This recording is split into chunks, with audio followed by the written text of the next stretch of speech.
Welcome to the Using the Whole Whale podcast, where we learn from leaders about new ideas and digital strategies making a difference in the social impact world. This podcast is a proud production of Whole Whale, a B Corp digital agency. Thank you for joining us. Now, let's go learn something. This week on the Nonprofit News Summary, we're giving you some updates on nurses and other highlights from, the nonprofit ecosystem. How's it going, Nick? It's going good, George. Happy second week of January. 2023 is off to a start. Well, I got to be in New York. I was in New York. I saw the Whole Whale offices for the first time. We work over in Brooklyn, of course, and got to work side by side. Of course, we didn't record a podcast together because that would have made too much sense. But it looks like New York City's having some trouble, though, with nurses, huh? Yeah, George.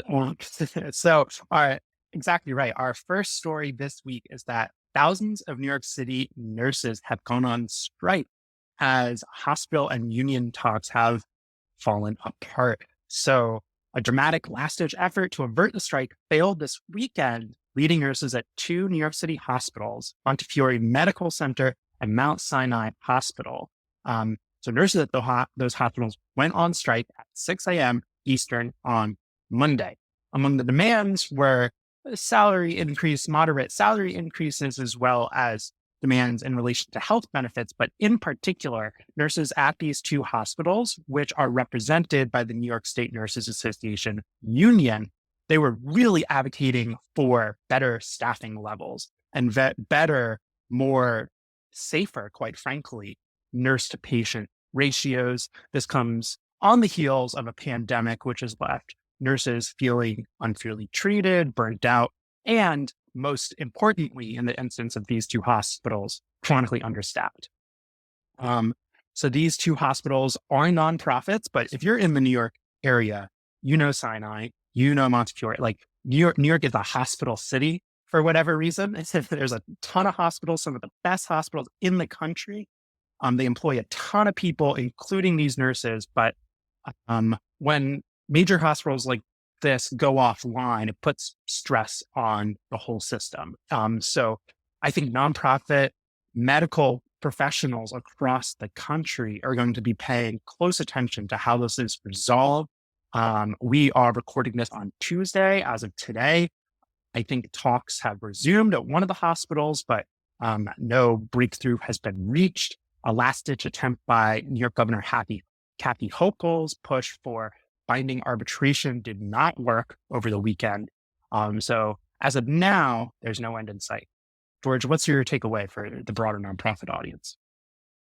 I think if you were anywhere in the healthcare, hospital, or adjacent fields, you're paying attention to how these workers, the union, are floating their narratives and paying attention to, will this happen in other cities coming up? Will you have to be prepared as an organization that works with hospitals or providers to be ready for something like this? I don't know how you are prepared for nurses to walk out, which are literally the pun intended lifeblood of a hospital and a healthcare system. I think the narratives here that I'm kind of watching one side push one, which is, this is about staffing levels, and then other news outlets I hear this is, a bunch of nurses want more money. And look, you have brought a lot of attention to this, I think, to me, to this podcast for sure, saying like, look, these staffing levels have been a pervasive issue across the country. Issues, and it stuck out in my mind are, when literally we have heard nurses, and not saying this was in New York, but nurses needing to call the fire department to come in to support them. So this is a staffing level issue. And, yes, that is a total salary increase, but it's different than an individual there saying, I want 20% more salary. I think it is about patient care and patient outcomes. So it's dangerous to see, but I think it's a wake up call that hopefully others will forego the need to go to these extremes and instead have the conversations up front about what needs to happen. Yeah, George, I think that's a great synthesis. Full disclosure, I live within walking distance of one of these hospitals and know quite a few nurses on the inside. And from their perspective, I can tell you that they genuinely think that they are doing the best thing for their patients. I know nurses have been worried about their ability to provide quality care because they feel that current staffing is actually so far as to not only be unsustainable, but unsafe. And that's the perception of nurses there. Of course, hospital administrations have different perceptions, and those are important to see as well as, of course, you need two sides to an agreement going forward. But yeah, we will continue to watch this one. This is kind of breaking news. I believe that New York City Mayor Eric Adams and folks in the mayor's office has set up like an emergency control center because this is a very big deal, but one that we will continue to keep an eye on. I have one more random addition to this. So I was in my mind, but like, what is like the most trusted profession? I was like, it's gotta be either, people that are firefighters or nurses. And actually, for apparently, according to the Gallup Honesty and Ethics poll originating in 1976, conducted every year since then, nurses have ranked number one almost the entire time. The only year they were displaced was after 2001 when firefighters claimed the top spot. So just know when this group of humans who have got the highest rating for ethics and certainly coming off the pandemic, pay attention. Pay attention. I just thought that was a fun additional fact. That was good. Good job, George. Very quick. No, an important data point into the narrative as we talk about it. Shall I take us into the summary? What do we got? All right. Well, this one was reported in multiple outlets, but as CNN and others say, a woman was sentenced to 3 years in state prison for collecting $400,000 in a viral GoFundMe scam. This story comes courtesy of the great state of New Jersey. I was a resident. I can make fun of it. This woman basically used a fake GoFundMe to provide money to a homeless veteran who is, in fact, also a scammer in on the scheme, and managed to raise $400,000 for them and their vacations and their properties and their trips to the Grand Canyon. So quite lucrative, but as it turns out, the New Jersey justice system and the feds were less enthused by this scheme. George, I know there's a couple threads we wanted to pull on this story, so I'll pass it over to you to do that. On the GoFundMe front, I think when you've got a narrative first environment where the best story wins, not the best organization, not the best cause, the best story, the only consistent winner is the platform. And so when I see this, when we call it out, it is a reminder of being very sort of careful of donating to that rending of the moment feel good story that sadly, I see take off more often than not, rather than looking at root causes, smart giving, helping the actual issue rather than just a story that gets picked up. And the truth is, it's hard to vet this. So I don't actually mean to cast stones at GoFundMe. I think, it provides a service and that's why it works. That's why people are willing to pay the 2.9% fee plus 30 cents on those transactions. And by the way, at the end of that, also say, would you like to tip? I'll leave a tip at the end of it. So they are offering a service. And it happens to touch on philanthropy, but this is not a vetted marketplace. This isn't making sure that, that story ends up where it is to. And so this is, just one example of how this can be manipulated for fraud, but even beyond fraud, just how this works. I want to kind of double back. So on a Damar Hamlin drive that was again on GoFundMe, And, thankfully he's doing better. And actually that fundraiser is now up to $8 million, which is quite a lot on GoFundMe. And as he has now sort of regained consciousness and is back, back and able to speak and watch the games, it's interesting to see how one sort of on the Buffalo Bills site, they're now directing people to give lively and directly to fund the organization. So not pay that fee through GoFundMe and go that direction, but rather go through a different donation vehicle. And you're also seeing the sort of fact that people thought that, originally this was a toy drive to give to, and in effect, it seems like they're going to more pivot to a larger scope. But at the very least, his current statements talk about raising money actually for the University of Cincinnati's trauma center, where he was receiving treatment, and kind of interesting, selling shirts that say "Did we win?" which was his first response when he woke up, talking to the passion for his work as a player in the Bills.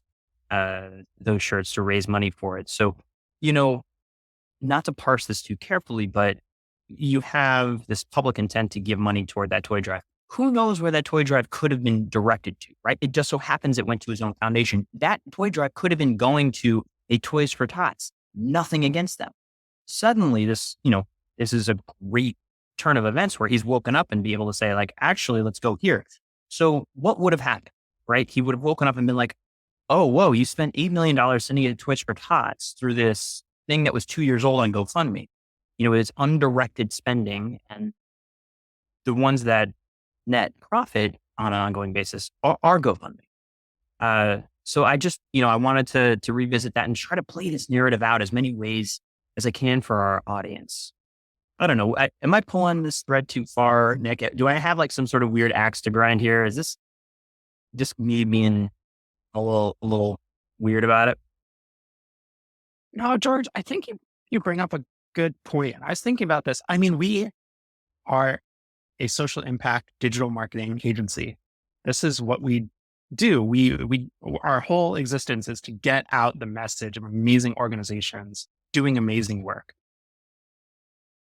But there's something somewhat uncomfortable with the kind of like Hunger Games attention aspect of, like, as you said, the best story wins on GoFundMe. It gets featured on the page. It gets, it goes viral in pop culture, right?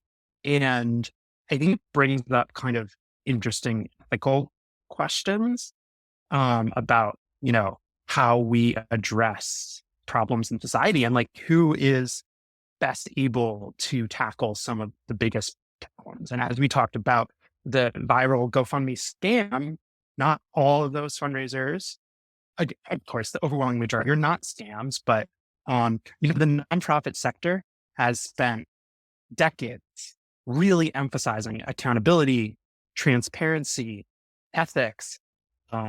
Philanthropy is moving towards, equity in terms of dispersing funds and like really important strides in how we approach philanthropy society and making it accountable and effective. And GoFundMe is kind of the opposite, right?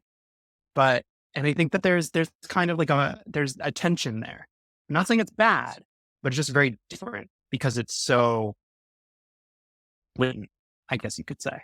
That's what I'm thinking. It's an interesting question. Well, I'll pull it to something more practical rather than, throwing stones at macro meme philanthropy. Here's an activity. Go just on a weekly, bi-weekly basis and look at the top trending GoFundMe campaigns and try to find ones that are in and around or adjacent to your organization's mission, purpose, cause. And look at the elements that are involved, right? It's an individual, it's an I level, a me, I person level experience, right? I care about what happened to Jane. I don't care about what happened to, unfortunately, 10,000 Janes. That person's experience in the world, a story with a surprise and a heartwarming or heart-wrenching element to it. And look at those elements and then ask yourself, are there, stories like this in our backyard? Or are there ways that we can help pull those stories out as narratives, honest narratives? Because nonprofits are doing this work at scale, but the stories happen at that lower level. So maybe it's an exercise for your fundraising and marketing team to just browse and look at what is working. I have to bring it to something constructive. I don't like the sort of hand wringing for the sake of hand wringing. No, that's good to bring us back to center, to something practical for our listeners. I think it's important conversation. All right. Our next story comes from the New Humanitarian, which is, we highly recommend this outlet. They report on humanitarian sector news, but the story that they put out is that aid operations have been hit as the Taliban bars Afghan women from working for NGOs. So the report is out of Kabul, Afghanistan. This comes, of course, after the United States withdrawal of American forces from Afghanistan in 2021. The fallout continues in the announcement that the Taliban is essentially barring women from working with any local or foreign NGO until further notice. Step in the obvious wrong direction, repressive, ridiculous rule instituted by the Taliban. But the result is that organizations are being forced out. So the International Rescue Committee, Save the Children, the Norwegian Refugee Council, CARE International, Islamic Relief, and others have all announced they've had to halt work in the country. From what I've read, it seems that it's kind of a combination of practically, they just cannot continue operations under these laws under risk of arrest. And there is a bit of an ethical component in which you just, kind of refusing to work in such conditions. This is a really bad time for such an announcement. Afghanistan is just about one step away from famine. It's one of the most food insecure places on the planet right now. Millions of Afghans are dangerously malnourished, and 700,000 people have lost their jobs since the Taliban's return to power in August of 2021.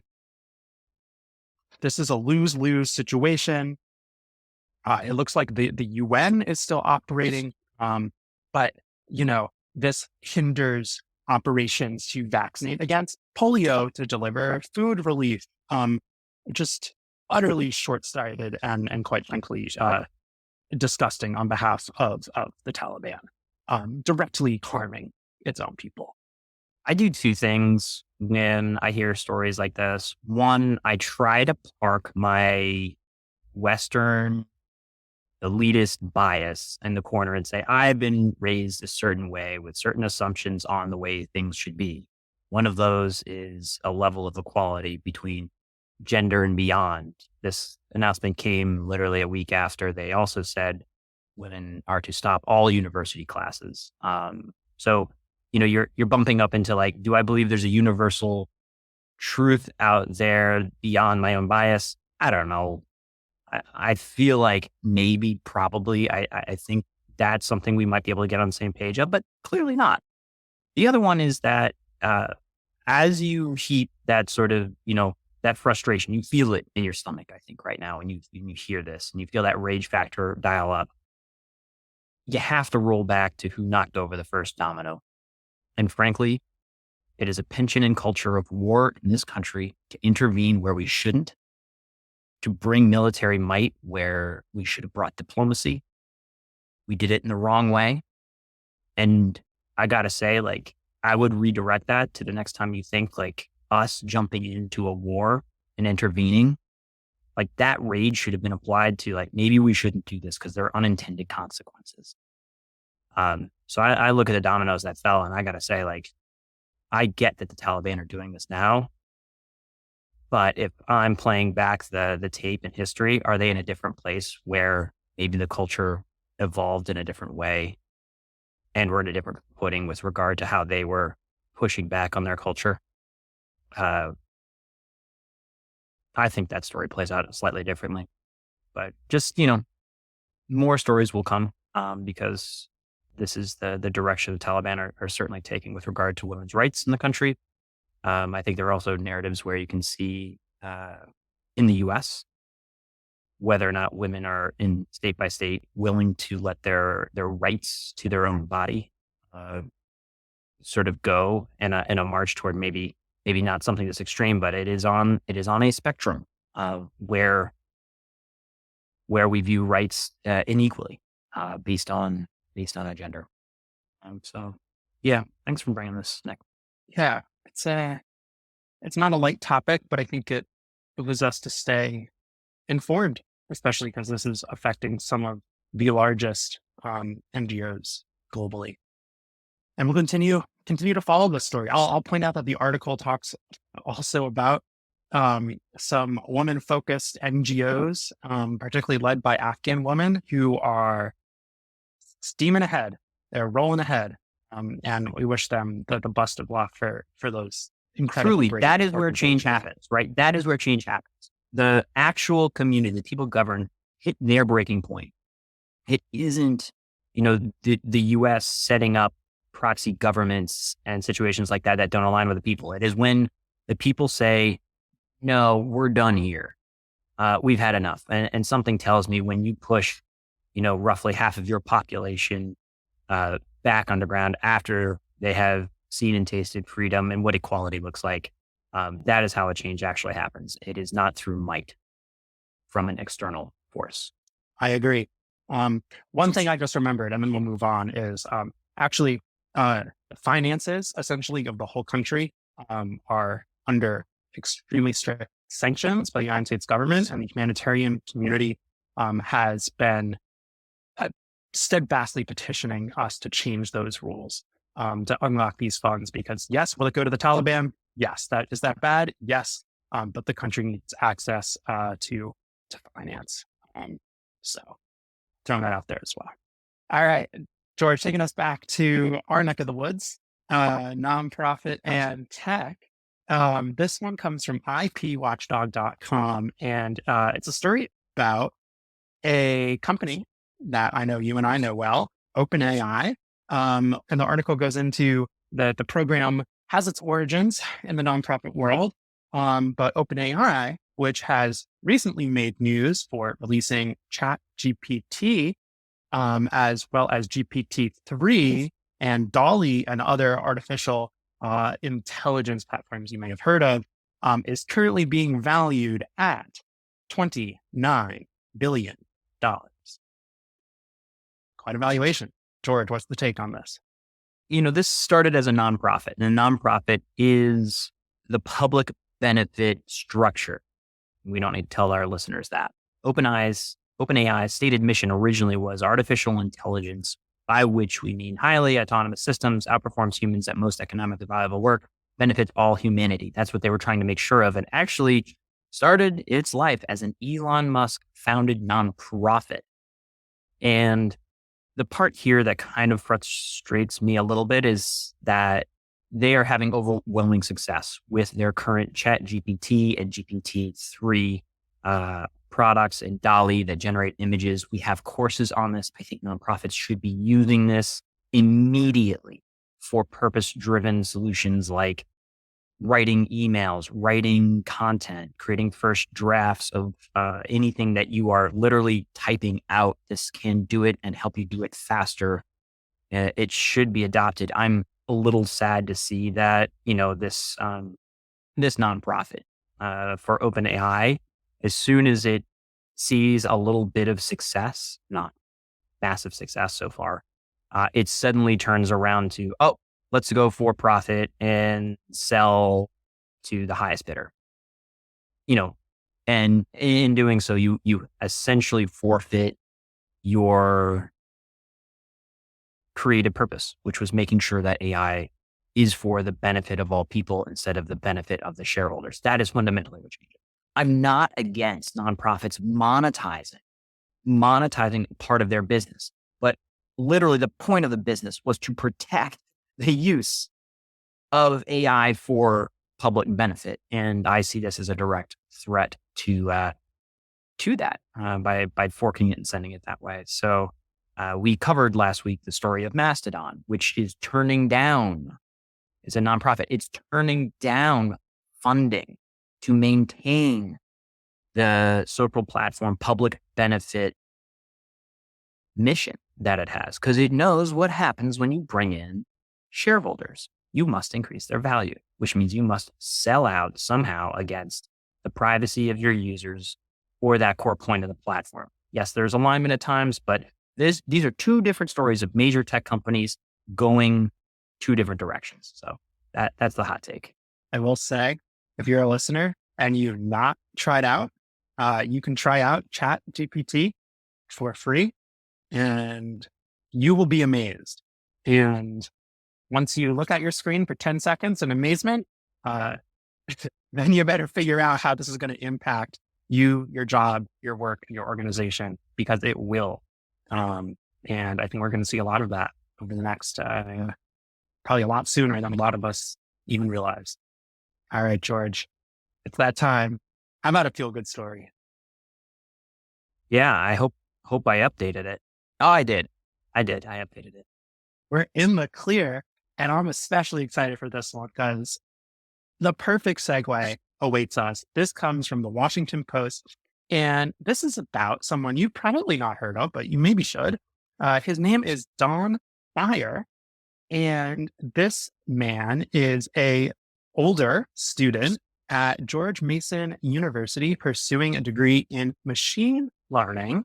But what makes Mr. Beyer particularly interesting as a student at George Mason is that he is in fact a Democratic congressperson from the state of Virginia. So that's right. Don Beyer, congressman from Virginia, is enrolling in classes in machine learning and AI at George Mason University for a degree in it. He's taking, I think, like a class or two a semester, while also doing governing on the side. Mr. Beyer is on the Science Technology Committee within Congress that also oversees NASA, and recognized on some lectures that he guest attended the importance of this technology. And as a lawmaker, wants to get ahead of the seismic change that he believes it's going to have on our society and technology, and is putting up the work himself to learn more about it. I mean, that's what public service is about. And that's why I love this story.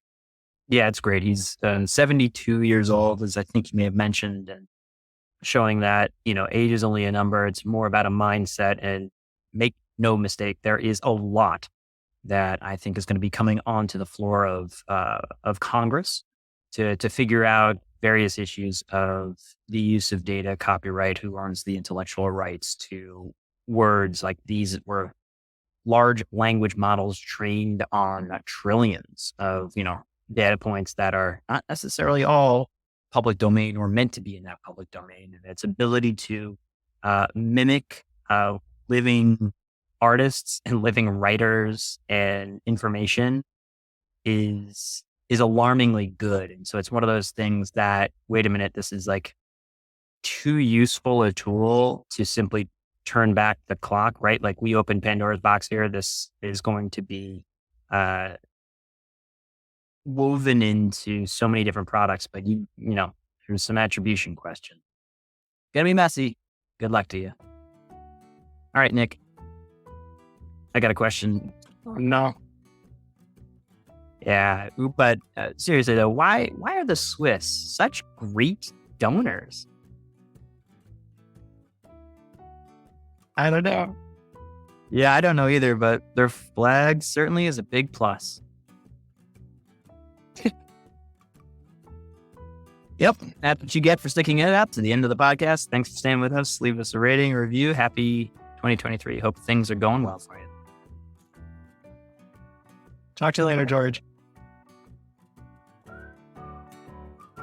This has been Using the Whole Whale podcast. If you want to keep learning more about these topics and others, head on over to wholewhale.com/university to keep learning with us. Thanks as always to GregThomasMusic.org for his tunes that underwrite our tracks. They're fantastic. Hope you're doing well, Greg. And just a reminder, subscribes really help us on any platform that you listen to us on. Please give a thought to click and subscribe, and maybe even a comment, because we like hearing from you.